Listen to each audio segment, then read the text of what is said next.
Welcome back guys to my new video. पहिला चाहिँ अब गरिरहेको हो, तर अहिले चाहिँ आफ्टर लङ टाइम आज चाहिँ हामी चाहिँ अब कहाँ जाँदैछौँ अहिले? हामी आज नयाँ ठाउँ, मेरो लागि चाहिँ नयाँ हो, भाइ चाहिँ गइसकेको छ होइन अलरेडी। सो गोर्खाको सिरोन डाँडा भन्ने ठाउँतिर चाहिँ हामी जाँदैछौँ। हाम्रो स्कुटीमा छौँ, स्कुटी पनि अब हिट भयो जस्तो लागेर हामी एकछिन चाहिँ रेस्ट गरेको। अब यहाँबाट चाहिँ अब हामी बिस्तारै सानो क्लिप्स जोड्दै अब सिरान डाँडा गएर फेरि भेट्नेछौँ है guys. Keep watching, keep loving.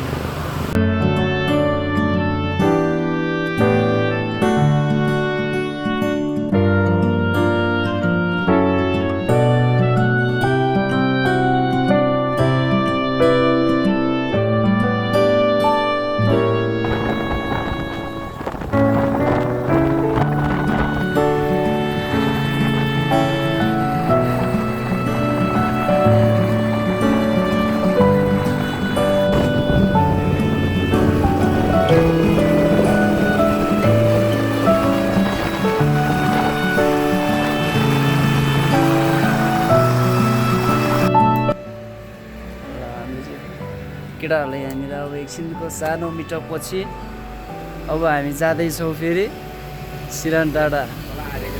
Okay, Siran डाँडा गएर फेरि भेट्नुपर्ने हुन्छ है। Keep watching guys. Alright, this is Gorkhakali rubber factory and we have just cross Tanav and Gorkha border, so we are entering towards Gorkha, heading towards Gorkha. अबको चाहिँ केही समयमा हामी 12 किलो पुग्नेछौँ र 12 किलोबाट त्यसपछि चाहिँ on the way to Siran डाँडा।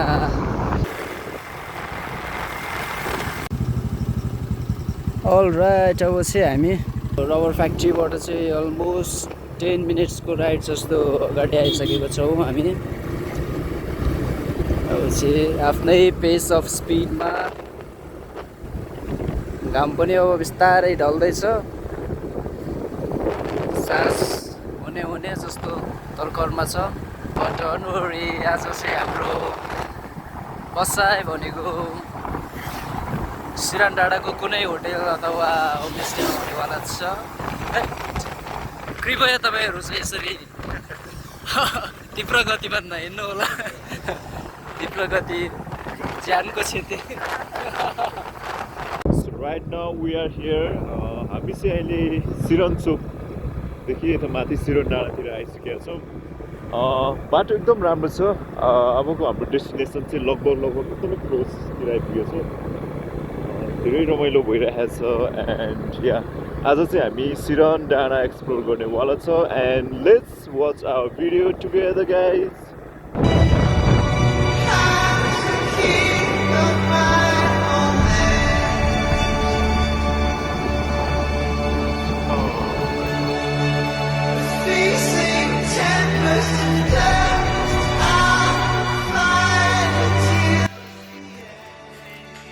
So अब चाहिँ एक्सट्रिम हामी चाहिँ उकालो चढेपछि देख्न सक्नुहुन्छ यस्तो पसिना आउने गरेर हामी चाहिँ नन स्टप हिँडेछ होइन। अब अहिले चाहिँ हामी खोया ओडार आइसकेको छौँ।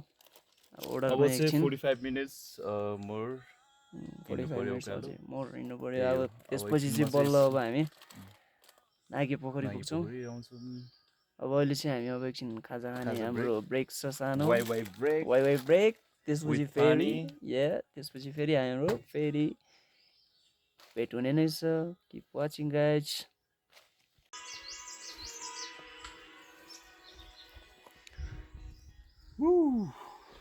यो दाइ अहिले चाहिँ यो गुराँसहरूको जङ्गलमा आइसकेको छ हामी।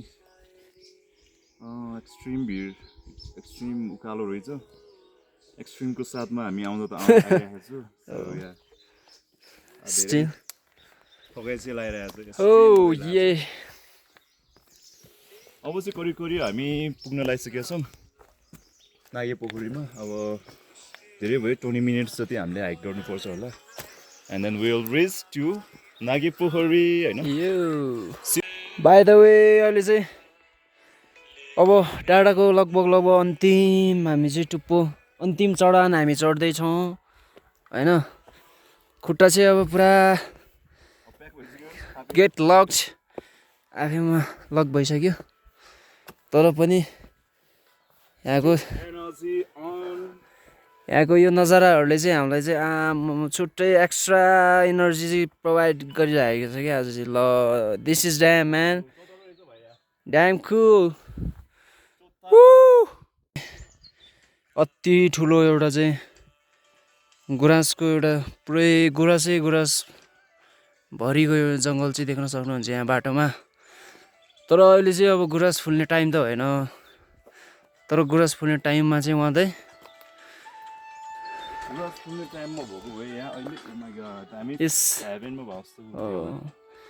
खैर केही छैन हामी यो ग्रिनरी यस्तोहरू पनि हो समयको आफ्नै पावन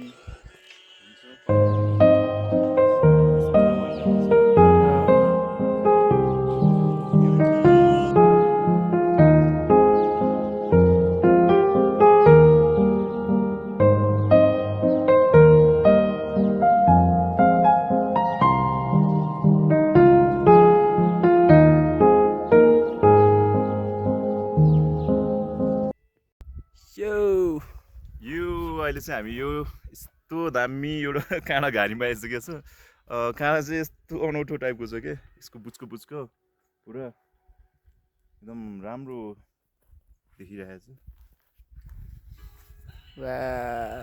360 भ्युज पुरा चाहिँ नि मान्छेले आएर गार्डन बनाएको जस्तो टाइपकोमा नेचुरल गार्डन हो र बस्ने ठाउँहरू पनि रहेछ क्या अब गोठहरू मान्छेले काटेको उसहरू पनि छ कि त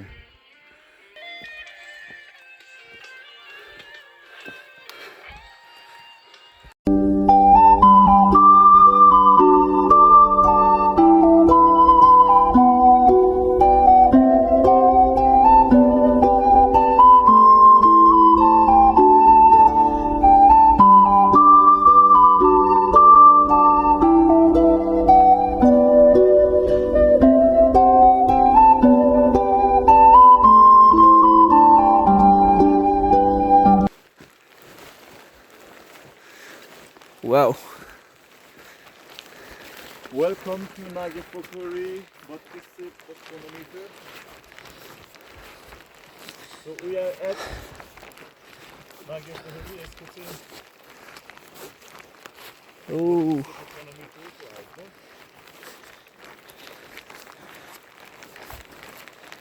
सही हो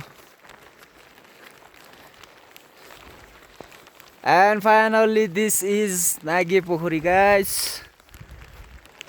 Oh my god. Woo! Wow. Beats fast, colors and promises. How to be brave? How can I love when I'm afraid to fall? Watching you stand alone. अहिले मिठो खाइरहेको छु अब फर्किनेवाला छ फेरि पानी एकछिन रोकेको थियो फेरि पर्नेवाला छ सो यही नै हो नागे पोखरी चाहिँ अब पहिल्यैबाट आउने मन थियो जे होस् आयो हामीलाई Yes, आज इच्छा पुरा भएको छ and we are so happy है धेरै प्लास्टिक पनि पुरै छ है रेडी अवस्थामा छ पानी परिरहेछ नि त किनकि non stop it's raining here all day long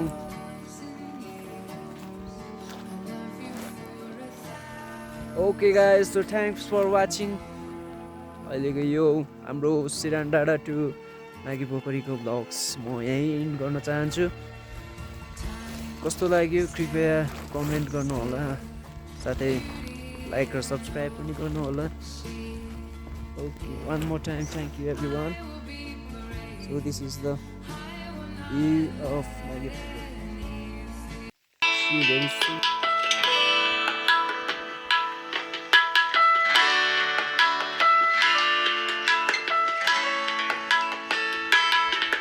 रक्तिम अधर छ तिम्रो लाली नलाए हुन्छ कालो नयन छ तिम्रो गजल नलाए हुन्छ रक्तिम अधर छ तिम्रो लाली नलाए